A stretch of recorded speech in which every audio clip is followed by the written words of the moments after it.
Friends, welcome back to our YouTube channel.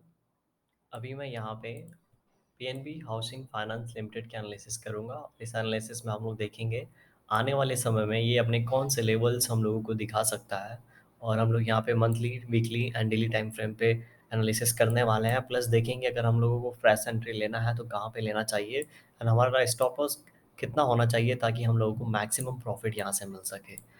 तो अभी जिस तरीके का यहाँ पे प्राइस एक्शन सिनारियो बन रहा है, मैंने वॉल्यूम यहाँ पे लगा रखा है। अगर देखेंगे जब भी यहाँ पे ग्रीन कैंडल बहुत ही अच्छा वॉल्यूम, इस दिन भी बहुत ही अच्छा वॉल्यूम था यहाँ पे भी, और इस वाले भी दिन मीन्स लास्ट ट्रेडिंग सेशन में भी बहुत ही अच्छा वॉल्यूम था। यहाँ पे कुछ तो हलचल हो रही है, और हलचल इसलिए हो रही है बिकॉज जब भी हमारे पास कोई भी ग्रीन कैंडल बन रहा है तो उसका आप लेंथ सिर्फ ऑब्जर्व करिए। ठीक है, उसका जो लेंथ है बहुत ही अच्छा है और स्ट्रॉन्ग ग्रीन कैंडल बन रहा है। और जब भी रेड कैंडल बन रहा है, ठीक है, वो भी ठीक ठाक बनता है लेकिन उतना स्ट्रॉन्ग नहीं बन रहा है जितना कि कोई भी ग्रीन कैंडल यहाँ पे बना हुआ है। तो यहाँ पे बायर्स हैं, नो डाउट, ठीक है, अच्छे बायर्स हैं और इसको ऊपर की ओर लेके जा सकते हैं। तो जब भी ये ऊपर निकलेगा तो हम लोग क्या कर पाएंगे, इसमें एंट्री लेके बहुत बड़े बायर्स के साथ हम लोग भी पैसा बना सकते हैं। चलिए अभी यहाँ पे वॉल्यूम हटा देता हूँ मैं, और सीधे मंथली टाइम फ्रेम पे पहले चले जाते हैं। मंथली टाइम फ्रेम पे जाके हम लोग इसको एनालाइज करने की कोशिश करते हैं। तो मंथली टाइम फ्रेम पे क्या हुआ है अगर हम लोग देखेंगे, ठीक है, तो यहाँ पे एक 2-3 महीने यहाँ पे क्या लिया था इसने, पॉज़ लिया था। पॉज़ लेने के लिए यहाँ पे क्या किया इसने, बेस बनाया, ओके। और अगर इसको हम लोग ध्यान से देखेंगे तो यहाँ पे ये जो बेस बनाया है ये एक तरीके का डब्लू टाइप पैटर्न बना है, ठीक है। नीचे आया, ऊपर गया, फिर से यहाँ पे नीचे आया और इस तरीके से ऊपर की ओर निकला है। फिर यहाँ पे आने के बाद यहाँ पे फिर से टाइम स्पेंड किया और 2 महीने में ही लगभग ये यहाँ पे 900 टच कर दिया है, ठीक है।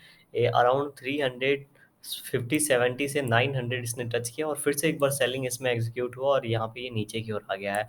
लेकिन अभी जो सिनारियो क्रिएट हो रहा है यहाँ पे, अगर देखेंगे ये यहाँ पे कैंडल है और पूरा का पूरा जो भी मोमेंटम है इसके अंदर है। अगर लास्ट टाइम का हम लोग यहाँ पे मोमेंटम इससे मैच करने की कोशिश करेंगे तो लग रहा है यहाँ पे बेस बन रहा है, लेकिन ये कंफर्मेशन तभी होगा जब ये कैंडल बना है इसके ये ऊपर ट्रेड करना स्टार्ट कर दे, ठीक है। तो अगर इसके ऊपर ये ट्रेड करना स्टार्ट कर देता है तो यहाँ पे हम लोगों को कंफर्मेशन हो जाएगा कि ये यहाँ से अब ऊपर की ओर निकल सकता है। प्लस जो सुभाशीष सर का है, पावर ऑफ स्टॉक्स का, ये उन्होंने 5 EM में एक हम लोगों को बता रखा है जिससे हम लोग क्या कर सकते हैं, लॉन्ग टाइम फ्रेम पे, मंथली टाइम फ्रेम पे क्या कर सकते हैं, हम लोग एंट्री ले सकते हैं किसी भी स्टॉक में।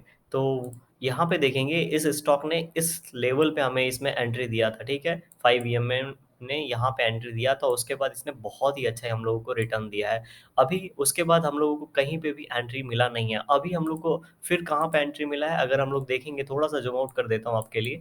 अगर आप देखेंगे ये 5 EMA जो है, ठीक है, ये जो रेड कैंडल है इसके हाई को इसने क्रॉस कर दिया और यहाँ पे टच किया है। तो ये 5 EM में यहाँ पे इसका स्टॉप लॉस होना चाहिए और हमारी जो एंट्री होनी चाहिए बिल्कुल इसके आसपास होनी चाहिए, ठीक है। तो हम लोग क्या कर सकते हैं, यहाँ पे फिर एंट्री ले सकते हैं और एग्जैक्टली उस इंडिकेटर के हिसाब से जो उन्होंने बताया था ये फिट नहीं हो रहा है। लेकिन अगर ये यहाँ पे इस तरीके से निकलता है तो जिस तरीके से बेस बना रहा है, ठीक है, और ऊपर से अगर देखेंगे तो ये एक ट्रेंड लाइन है, इस ट्रेंड लाइन को भी इसने ब्रेक कर दिया है। तो मेरे लिए क्या होगा, ये जो कैंडल है एक बड़ा कैंडल, इसका जब भी ये ब्रेकआउट देगा तो हम लोग यहाँ पे क्या कर सकते हैं, एंट्री ले सकते हैं और हम लोग लॉन्ग टर्म के लिए यहाँ पे प्लानिंग करेंगे, ठीक है। लॉन्ग टर्म के लिए प्लानिंग करेंगे तो क्वांटिटी हमारी जो साइज रहेगी कम रहेगी, क्योंकि यहाँ पे स्टॉप लॉस जो रहने वाला है वो थोड़ा सा यहाँ पे बड़ा रहेगा। स्टॉप लॉस लगभग यहाँ पे मेरे पास 100 रुपीज़ का होगा, तो जितना मैं रिस्क ले सकता हूँ सिर्फ उतना ही रिस्क लूंगा लॉन्ग टर्म में। अभी हम लोग स्विंग ट्रेडिंग और पोजिशनल की भी बात करने वाले हैं, ठीक है। तो यहाँ पे और जो यहाँ से हमारा जो टारगेट होगा वो अराउंड, ये हमारे लिए टारगेट होने वाला है 700 to 800 का लेवल लॉन्ग टर्म के लिए। तो यहाँ से डबल टारगेट होगा, स्टॉप लॉस 100 होगा, तो 1:3 तक का हम लोग को यहाँ पे अच्छा रिस्क टू रिवॉर्ड रेशियो मिलेगा। तो इसके लिए हम लोग क्या करेंगे, रेडी रहेंगे। अभी अब हम लोग क्या करते हैं, अब हम लोग चलते हैं वीकली टाइम फ्रेम पे और इसको समझने की थोड़ी कोशिश करते हैं buyers and sellers point of view से। तो यहाँ पे जब भी ये सेलिंग हुई है, अगर देखेंगे ये एक वीक था जो ये दौड़ा था, रन किया था, एंड उसके बाद जो सेलिंग हुई है, सेलिंग के कैंडल्स आप देखिए, छोटे छोटे छोटे कैंडल्स हैं। यहाँ पे ऊपर गया, ठीक है, फिर से सेलिंग हुई, और यहाँ सेलिंग होने के बाद अभी लग रहा है ना बायर्स इसको बायर्स बाई तो करना चाह रहे हैं, लेकिन सेलर्स भी हैं यहाँ पे। लेकिन सेलर्स का जो पहले स्ट्रेंथ था, ठीक है, जो सेलर के पास पहले स्ट्रेंथ था वो यहाँ पे कम होता हुआ नजर आ रहा है, यहाँ पे वीक होता हुआ नजर आ रहा है। और अभी ये धीरे धीरे वीकली टाइम फ्रेम पे यहाँ पे डब्ल्यू टाइप पैटर्न बनाने की कोशिश कर रहा है। तो डब्ल्यू टाइप पैटर्न मैंने बताया आपको, जब उस ये जो कैंडल है, ठीक है, वो यही कैंडल है जो कि हम लोग को मंथली टाइम फ्रेम वाला कैंडल दिख रहा था, जिसके बाद मैं बोल रहा था हम लोग को बाई करना चाहिए। तो पूरा मोमेंटम जो हुआ है इसके अंदर ही हुआ है, ये एक रेंज में फंसा हुआ है, और अगर इस रेंज से बाहर निकलता है तो एक रिस्क लेना यहाँ पे बनता है। ठीक है, अगर छोटे स्टॉप लॉस के साथ रिस्क लेना है तो हम लोग वीकली टाइम फ्रेम का भी स्टॉप लॉस देखेंगे, प्लस हम लोग डेली टाइम फ्रेम पे जब एंट्री लेंगे स्विंग ट्रेड के लिए तो वहां पे ही हम लोग स्टॉप लॉस देखने वाले हैं। तो जिसको जिस हिसाब से यहाँ पे अपनी एनालिसिस के बाद एंट्री करना होगा वो देख सकता है। यहाँ पे देखेंगे ये ट्रेंड लाइन थी, चलिए अभी हम लोग ट्रेंड लाइन ड्रॉ कर लेते हैं। यहाँ पे वीकली टाइम फ्रेम पे ये ट्रेंड लाइन था, राइट, और इस ट्रेंड लाइन के अंदर इसने बहुत ज़्यादा टाइम स्पेंड किया है। ठीक है, इस ट्रेंड लाइन के अंदर इसने बहुत ज़्यादा टाइम स्पेंड किया, अगर देखेंगे तो ये 2021 के आसपास से ही यहाँ पे ये टाइम स्पेंड कर रहा है। ये लगभग जून 2021 से अभी 1 साल से ज़्यादा हो गया है, और अभी इस ट्रेंड लाइन को यहाँ पे ब्रेक तो किया है, लेकिन बहुत ही ज़्यादा स्ट्रॉन्ग ब्रेकआउट नहीं मिला है। ये कैंडल बहुत ही ज़्यादा स्ट्रॉन्ग ब्रेकआउट दिया था, लेकिन ये फेल हो गया और नीचे की ओर इसने क्लोजिंग दे दी थी। तो अभी फिर से ये निकलने की कोशिश कर रहा है, और फिलहाल जो इसने रेंज बना रखा है उस रेंज को हम लोग क्या कर सकते हैं, छोटे टाइम फ्रेम पे प्ले कर सकते हैं, एंड ऊपर के टारगेट के लिए हम लोग क्या कर सकते हैं, इसमें प्लान कर सकते हैं। यहाँ पे जो टारगेट होना चाहिए वो 500 के आसपास का यहाँ पे होना चाहिए, अगर कोई इसको पोजिशनली या फिर स्विंग ट्रेडिंग में लेके जाता है तो।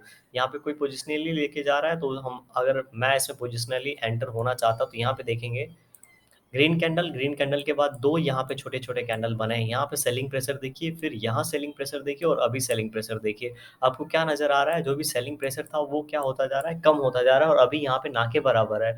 तो ये एक इनसाइड कैंडल का यहाँ पे इस कैंडल ने ब्रेकआउट दिया है, प्लस ये बहुत ज्यादा ऊपर नहीं निकला है।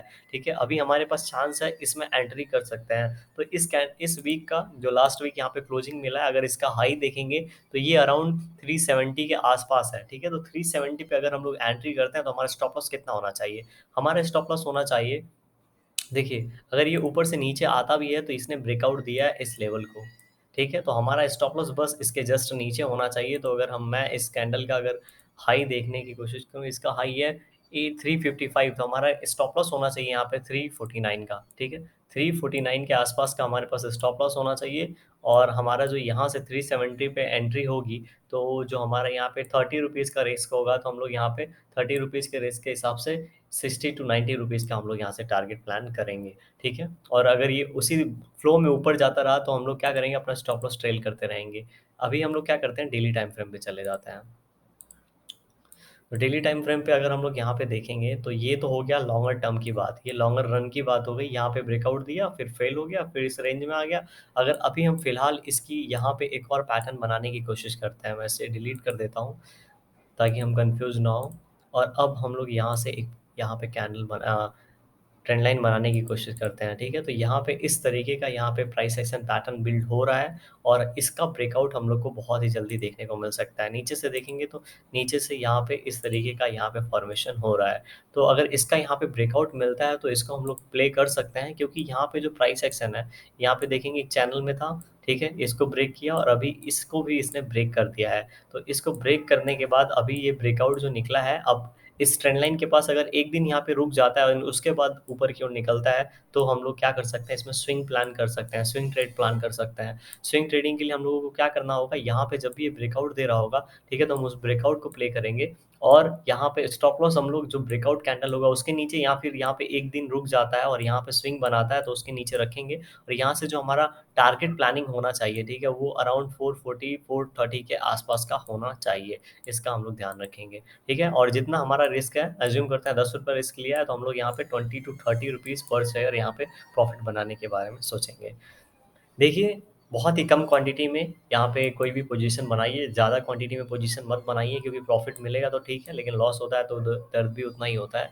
इसीलिए प्रॉफिट अगर कम मिले चलेगा, लेकिन लॉस नहीं होना चाहिए। ठीक है, हमारे पैसे कहीं पे लॉस में ना चले जाए, इस बात का हम लोग ध्यान रखेंगे। और अभी हम लोग क्या करते हैं, 1 आवर टाइम फ्रेम में चले जाते हैं। वन आवर टाइम फ्रेम पे जाएँगे तो हमें यहाँ पे जो प्राइस एक्शन पैटर्न दिख रहा है, ठीक है?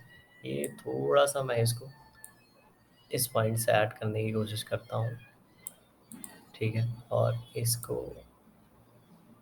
ओके, ठीक है, तो यहाँ पे जो ये रेड कैंडल बना हुआ है, अगर उससे टच करने की कोशिश करूँ तो अगर हम लोग देखेंगे, तो अभी इसको जो रिजेक्शन मिल रहा है, वो बिल्कुल इसी ट्रेंड लाइन के आस-पास से मिल रहा है और ये इस ट्रेंड लाइन के आस-पास यहाँ पे क्या किया है, टाइम भी स्पेंड किया है। अच्छा खासा यहाँ पे टाइम स्पेंड किया है, एक बड़े कैंडल के बाद, ठीक है? एक बड़े कैंडल के बाद एक अच्छा खासा टाइम स्पेंड करके अगर वो ब्रेकआउट दे देता है, तो मतलब ये ऊपर सस्टेन कर रहा है और ऊपर की ओर निकल सकता है।